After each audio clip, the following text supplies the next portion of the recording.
All right, we're going to factor by substitution. So I'm going to let this x minus 2, I'm seeing that in two different spots here. So I'm just going to use a different variable for that. Okay, I'll just use u. So then this would be 4u squared plus 12u plus 9. And then we can factor that.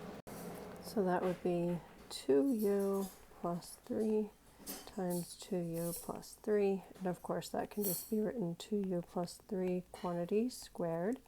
Okay, and now I'm going to replace that u with what it's worth, which is x minus 2. So this right here would become x minus 2, and I have 2 times that, and then plus 3 quantity squared. Okay, so then I'll go ahead and just distribute my 2. So it would be 2x minus 4, and then plus 3 quantity squared, and then just tidy that up. My minus 4 and plus 3 can get simplified as minus 1. So it would be 2x minus 1, and the whole quantity is squared. So that is factored. All right, let's try another one. X to the 6th plus 17x cubed plus 66. So if I use substitution, I'm going to just let u equal x cubed. So that would tell me that if I was going to take and square both sides, u squared would be worth x to the 6th.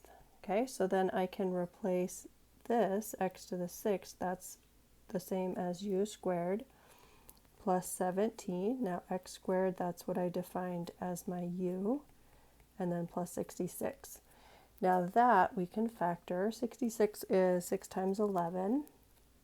So this would be u plus 11 times u plus 6.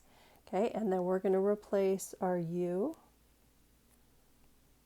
with what it's worth, which was x cubed.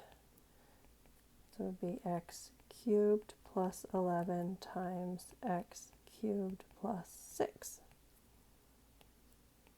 And there we did substitution. We did factoring by substitution.